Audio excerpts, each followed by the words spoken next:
Cancer है कहीं का भी हो सकता है, you name the organ, her organ का हो सकता है। कुछ जेनेटिक फैक्टर्स भी होते हैं। अपनी ग़िज़ा अच्छी रखें, ग़िज़ा में एंटीऑक्सीडेंट्स ज़्यादा होने चाहिए। आजकल की सोसाइटी में पीयर प्रेशर होता है, ठीक है, देखा देखी लोग स्मोकिंग करते हैं। मूवीज जो हैं स्मोकिंग को बड़ा ना वो हीरोइक इम्पैक्ट देते हैं। अस्सलाम वालेकुम, नई बात डिजिटल के साथ मैं हूं शर्जील हसन। आज हमारे साथ मौजूद हैं डॉक्टर दानियाल साहब, जो कि किसी तारुफ के मोहताज नहीं है। वो छड्डो जी मैं दसदा ना, ये इनका जो है वो फेमस स्लोगन है। तो उनसे हेल्थ के बारे में बहुत सारी चीज़ें जो हैं वो जानेंगे। तो चलिए मेरे साथ। अस्सलाम वालेकुम डॉक्टर साहब। वालेकुम अस्सलाम, क्या कैसे हैं सर? अल्हम्दुलिल्लाह मैं बिल्कुल ठीक। सबसे पहले तो मैं कैंसर का पूछूंगा आपसे। कैंसर बहुत ज़्यादा जो है वो पेचीदा बीमारी जिससे बोला जाता है, जिसका इलाज भी बहुत मुश्किल से होता है। अगर होता भी है तो वो बहुत ज़्यादा पैसे, उसमें बहुत ज़्यादा खर्चा आ जाता है। ये किस तरह से होता है और इससे किस तरह से बचा जा सकता है? वेल फर्स्ट ऑफ ऑल जो कैंसर है ना, ये कहीं किसी भी जगह का हो सकता है, ठीक है। कैंसर में होता ये है कि आपके जो जिस्म के सेल्स हैं ना, वो अनकंट्रोलेबल तरीके से डिवाइड करने लग जाते हैं, मल्टीप्लाई करने लग जाते हैं, और अक्सर वो ट्यूमर्स की शक्ल ले लेते हैं। और ये जो कैंसर है कहीं का भी हो सकता है। ये आपको जिल्द का भी हो सकता है, आँख का भी हो सकता है, फेफड़ों का, जिगर का, गुर्दे का, you name the organ, her organ का हो सकता है। और इससे बचा किस तरह जा सकता है? अब इसमें इंपॉर्टेंट चीज़ है, एक तो आपकी ग़िज़ा होती है, ठीक है। कुछ जेनेटिक फैक्टर्स भी होते हैं, जैसे कि औरतों के अंदर छाती का कैंसर बहुत कॉमन होता है। उसके लिए एक जीन इन्वॉल्व होता है जिसको हम ब्राका बोलते हैं, ब्राका 1 और ब्राका 2। ये ऐसे जीन्स होते हैं कि अगर आपके अंदर हैं तो आपके अंदर छाती का कैंसर होने के चांसेस ज़्यादा हैं। तो ऐसे केसेस के अंदर हम कुछ प्री एम्प्टिव स्टेप्स ले लेते हैं। हम जो भी फीमेल्स होती हैं अक्सर वो मैस्टेक्टमी करवा लेती हैं, ठीक है, जो ब्रेस्ट टिश्यू है वो रिमूव करवा लेती हैं ताकि कैंसर हो ही ना। बिल्कुल ठीक है।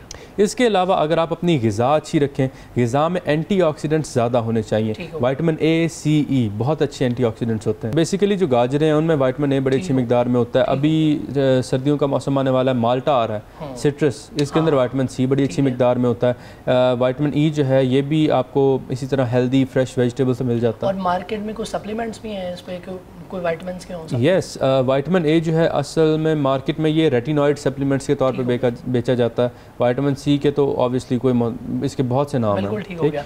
अच्छा, जो कैंसर की अगर खुदा न खास्ता किसी को कैंसर हो जाता है, उसकी जो स्टेजेस होती हैं, आपको तो यकीनन ज़्यादा पता होगा, उसकी स्टेजेस होती हैं। तो किस स्टेज पे अगर आपको पता चल गया हुआ है कि मुझे कैंसर है खुदा न खास्ता, तो वो किस तरह उससे जो है ना निपटा जाए? ओके, तो आम तौर पे हम करते हैं TNM स्टेजिंग, ठीक है। एक तो ट्यूमर अपने लोकल एरिया के अंदर कितना फैला हुआ है वो मैटर करता है। उसके अलावा जो इंपॉर्टेंट चीज़ होती है वो वहाँ से उसके जो टुकड़े हैं ना वो निकल के कहाँ पे फैल रहे हैं। आम तौर पे जब तक एक ट्यूमर लोकलाइज्ड रहता है, अपनी मखसूस जगह पे रहता है, हम कीमोथेरेपी दे के, रेडिएशन से, सर्जरी से इसको रिमूव कर सकते हैं। कैंसर में रिकरेंस रेट बहुत ज़्यादा होता है कि आपको हुआ है फिर दोबारा हो गया, लेकिन ये है कि हम एक सेफ बेट दे सकते हैं, एक अच्छा पीरियड दे सकते हैं अगर हम उसका इलाज कर लें। कौन सी ऐसी बीमारियां हैं जो कि आपको टेंशन से या डिप्रेशन से या फिर इस तरह की चीज़ों से वो बीमारियां लग सकती हैं? वेल ये जो स्ट्रेस या जिस तरह हम बोलते हैं कि शुगर हो जाती है टेंशन से, तो इस तरह का कुछ है, ये मिथ है या? नहीं, ये मिथ है। शुगर का ऐसा स्ट्रेस से कोई कोरिलेशन नहीं है, लेकिन आपके मैदे पे बहुत असर पड़ता है, ठीक है।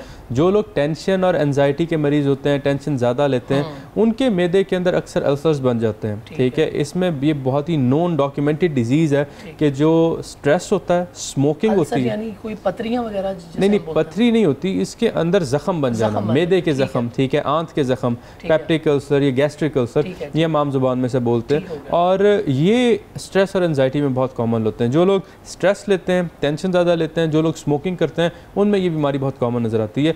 शुगर या हाइपरटेंशन जिनमें BP ज़्यादा रहता है, उसका एंजाइटी से रिलेशनशिप होता है कि अगर आप एंशियस हो, छोटी छोटी बात की टेंशन ले जाते हो, तो आपका BP अक्सर हाई साइड पे रहेगा।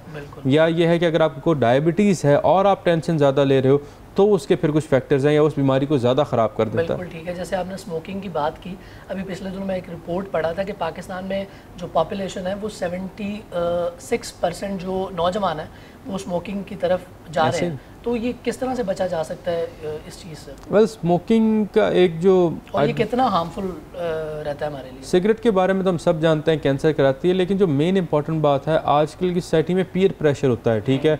ये देखा देखी लोग स्मोकिंग करते हैं, ऊपर से हमारी मूवीज़ जो हैं वो स्मोकिंग को बड़ा ना वो हीरोइक इम्पैक्ट देते हैं, ठीक है, इसको उठाती हैं। अभी कुछ इंडियन मूवीज़ हैं, KGF है, उसमें बहुत पीते हैं। इंग्लिश सीजन है पीकी ब्लाइंडर, उसमें इवन एक्टर्स खुद कहते हैं कि हम स्मोकिंग कर रहे होते हैं।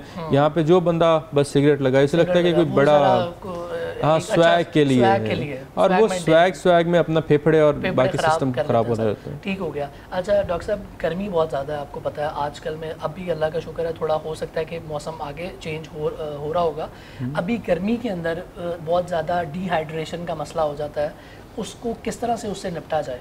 वेल गर्मी से बचने का, डिहाइड्रेशन से बचने का जो सबसे इम्पोर्टेंट तरीका होता है मशरूबात। ठीक है, मशरूबात यानी कि शरबत। ठीक है, ज़रूरी नहीं आप फ्रेश जूसेस पियो, आप सादा पानी पियो। आपने अगर सादा पानी में कुछ ऐड करना है तो ORS ऐड कर लो, निकोल ऐड कर लो। डिहाइड्रेशन की हमने बात की, जैसे गर्मी के अंदर अभी आपको पता है मलेरिया और ये डेंगू वगैरह जो है इसके पेशेंट बहुत ज़्यादा आ रहे हैं हॉस्पिटल्स में, तो इससे किस तरह से निपटा जाए? जो मलेरिया कराने वाला मच्छर होता है इसका नाम होता है एनोफ्लिस, ये फीमेल मॉस्किटो होता है, और जो डेंगू कराने वाला मच्छर होता है उसका नाम होता है एडीज एजिप्टी। ठीक, दो डिफरेंट मच्छर है। जो मलेरिया का मच्छर होता है ये आमतौर पे रात को ज़्यादा एक्टिव होता है, और जो एडीज एजिप्टी है ये शाम में ज़्यादा एक्टिव होता है। और जैसे बारिशें हो जाती हैं, पानी खड़ा हो जाता है, उससे भी मसला होता है। यस, जो साफ पानी है उसमें एडीज एजिप्टी होता है, जो गंदा पानी होता है उसमें मलेरिया होता है। ठीक है, मतलब एनोफ्लिस मस्कीटो जो है वो वहाँ पे ज़्यादा ग्रो करता है। हमारा खाना जो है वो कितना इम्पॉर्टेंट है, अच्छी खुराक लेना, और क्या गलत खुराक से भी हमारे जिस्म के अंदर कोई बीमारियां वगैरह जो हैं वो हो सकती हैं? यस, इनफैक्ट हमारी सोसाइटी के अंदर जो यंग लड़की हैं और बच्चे हैं उनके अंदर आयरन डेफिशिएंसी एनीमिया बहुत कॉमन है। मैं पिछले दिनों अपने क्लिनिक पे बैठा था तो मैंने वहाँ पे केस देखा है आयरन डेफिशिएंसी एनीमिया का। बच्चा है, उसका हीमोग्लोबिन जो है वो 10 पे था और उसका MCV नॉर्मल होता है। जब आयरन कम होता है सेल अपना साइज़ छोटा कर लेते हैं ताकि वो हीमोग्लोबिन को अकोमोडेट कर सकें। तो ये हमें नज़र आता है आमतौर पर आयरन डेफिशिएंसी में, और वो तब होता है जब आपकी ग़िज़ा प्रॉपर नहीं है। और ये फास्ट फूड खाने से ज़्यादा हो रहा है, जंक फूड। वो एग्जैक्टली जंक फूड के अंदर न्यूट्रिशन नहीं ना होती, वो बस यही है कार्ब्स हो गए, फैट्स हो गया, आर्टिफिशियल होता है। तो ये है कि आप अपनी ग़िज़ा का ख्याल रखो तो आपको कोई मसला नहीं होगा, और ग़िज़ा इंपॉर्टेंट होती है। आपकी आधी बीमारियां हल हो सकती हैं, आप ग़िज़ा ठीक कर लो। मैंने सुना है, ये थोड़ा पर्सनल सवाल है कि मैं अगर आपकी इजाज़त हो तो मैं पूछ लूँ कि आप कोई एक्टिंग की तरफ भी जा रहे हैं?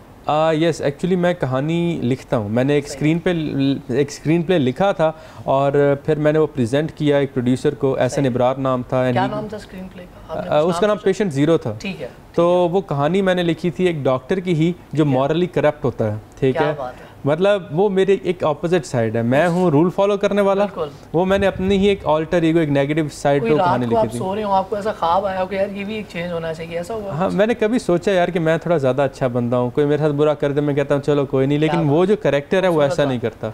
ठीक है, वो कहता है कि मेरे साथ बुरा किया मैं बदला लूंगा। मतलब वो ये नहीं कहता किसी को भी, चलो छड्डो जी नहीं कहता, कहता मैं दस दाना तो छड्डो जी नहीं कहता। छड्डो जी नहीं कहता। हो गया जी। नई बात डिजिटल की पूरी टीम के साथ अपने होस्ट शर्जील हसन को दीजिए इजाज़त। अल्लाह हाफ़िज़।